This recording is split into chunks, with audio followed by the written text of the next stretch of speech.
Hi, I'm Silke. If you are new to my channel, I'm a psychologist and life coach, and I make videos for handling typical social interactions like talking to your boss or talking to colleagues or conflict management and stress management. Now, welcome to today's video about how to overcome conflicts. Let's talk about something we all face at some point in our lives: conflicts. Whether it's a disagreement with a colleague at work, or a misunderstanding with a friend, or even a clash of opinions in your family, conflicts are unavoidable. But here's the good news: overcoming conflicts isn't as daunting as it may seem. With the right approach and a positive attitude, you can handle conflicts effectively and turn them into opportunities for growth and understanding. So let's dive into how to deal with conflicts and explore some practical solutions here.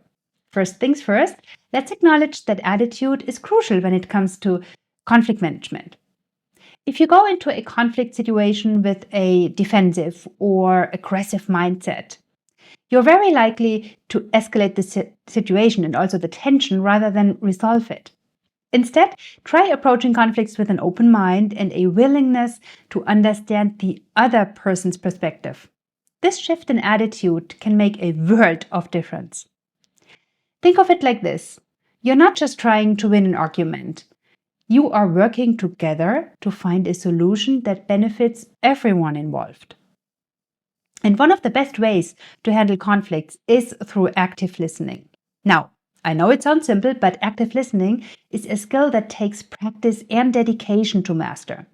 It's not just about hearing the words the other person is saying, it is about truly understanding their message and also their emotions. This deep level of comprehension goes beyond the surface and requires you to tune into the speaker's tone, body language, and emotional cues. When someone feels hurt, they're more likely to open up and share their true concerns. This openness is critical because it allows you to address the root causes of the conflict rather than just the symptoms. So, next time you are in a conflict, give active listening a try. Make eye contact to show the other person that they have your full attention. This helps to build a connection and shows that you respect them. Nodding occasionally can also signal that you are following along and are engaged in the conversation.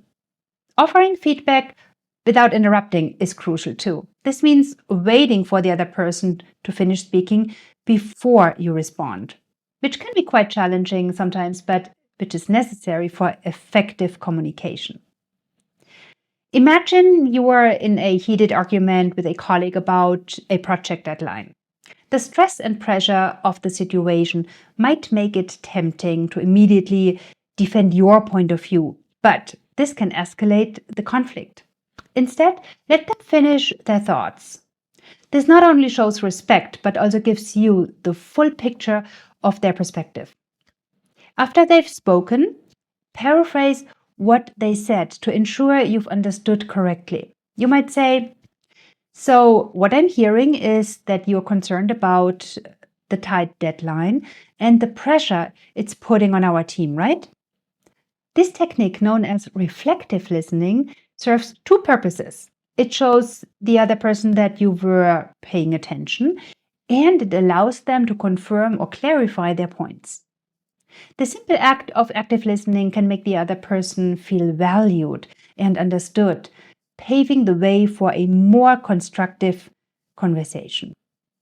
When people feel respected and heard, they are more likely to reciprocate with the same level of respect and openness.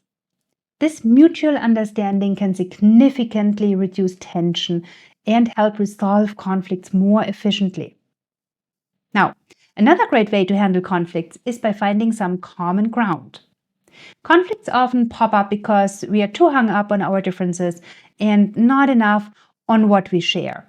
By focusing on shared interests or goals, you can set the stage for working together. Take, for example, a disagreement with a friend about where to go on vacation.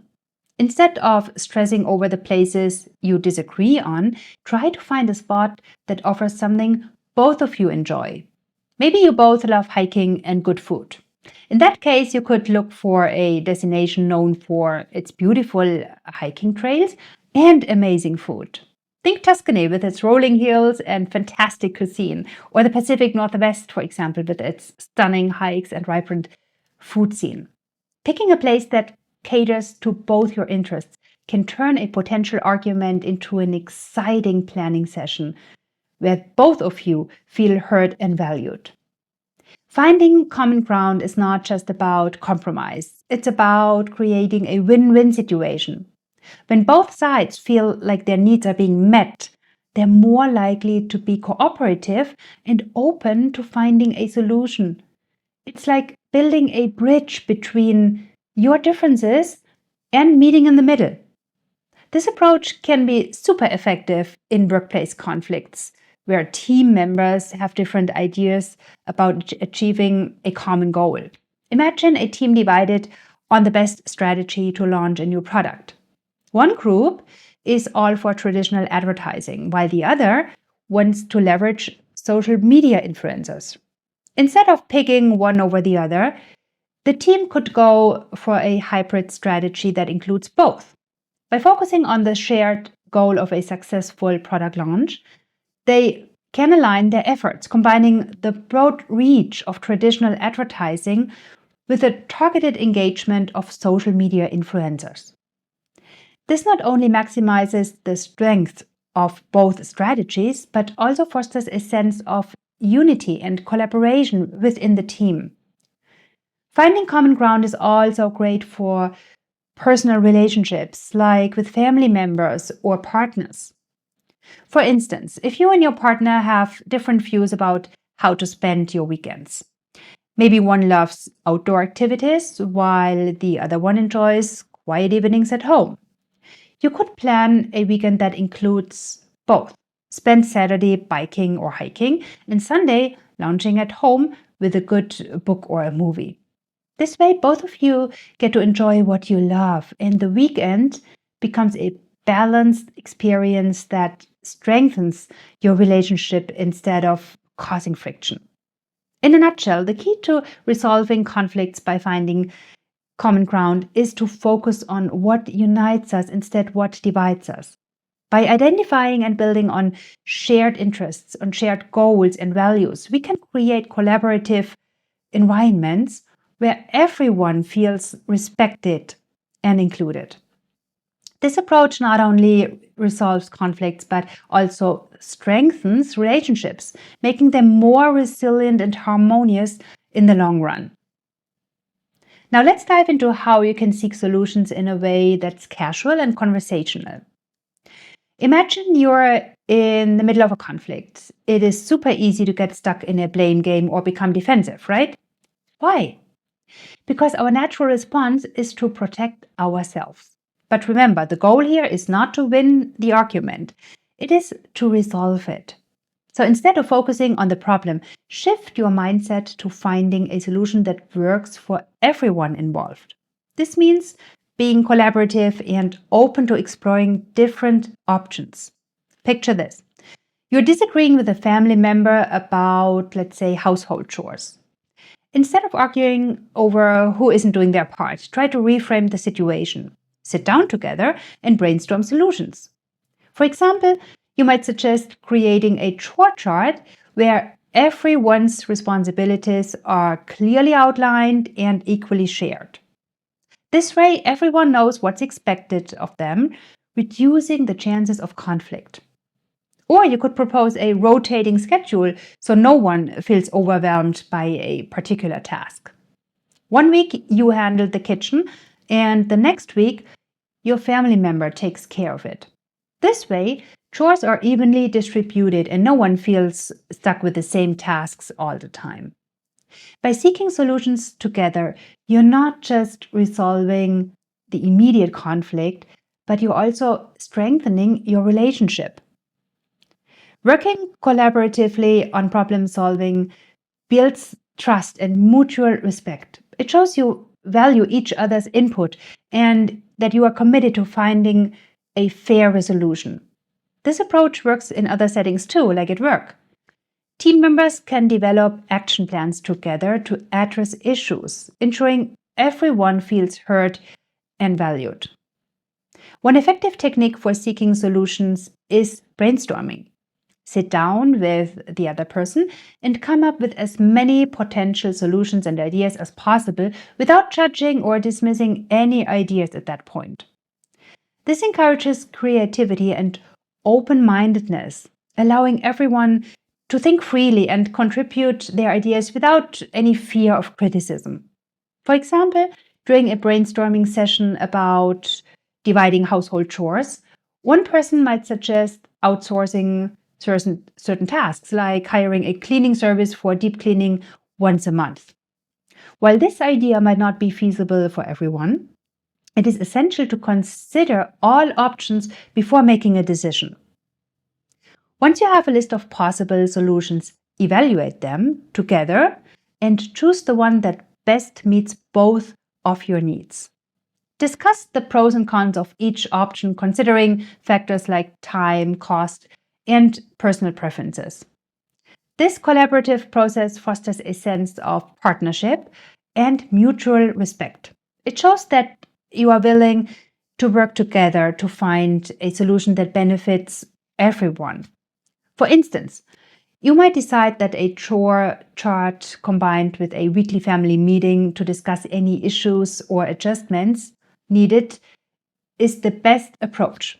Remember, seeking solutions is not about compromising on your values or needs, but about finding a middle ground that respects everyone's perspectives.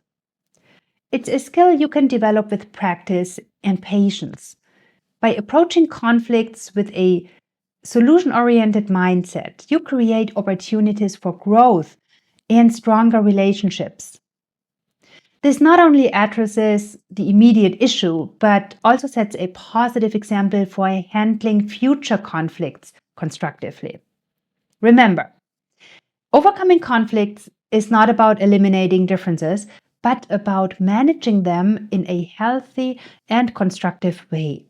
It's about turning potential points of contention into opportunities for growth and understanding.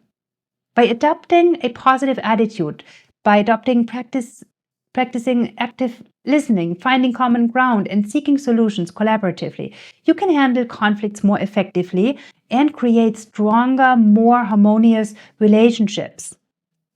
So the next time you find yourself in a conflict, take a deep breath and remember these strategies. Approach the situation with an open mind and a willingness to understand the other person's perspective. Listen actively and show that you value their concerns. Look for common ground to build a foundation for collaboration, and also focus on finding solutions that work for everyone involved. With these tools in your conflict management toolkit, you will be well equipped to navigate conflicts with grace and confidence. In conclusion, conflicts are a natural part of life, but they don't have to be destructive. By approaching conflicts with the right attitude and using effective strategies like active listening, finding common ground, and seeking solutions, you can turn challenging situations into opportunities for growth and positive change. So embrace the process of overcoming conflicts and watch as your relationships become stronger and more resilient. All right, I hope you liked this video and more importantly, found it helpful. If you liked this video, give it a thumbs up and hit the subscribe button so you won't miss any of my future new videos. Also, if you subscribe, it really helps my channel grow and it helps me make more useful and helpful content for you. Thank you so much for watching, and I will catch you all in my next video.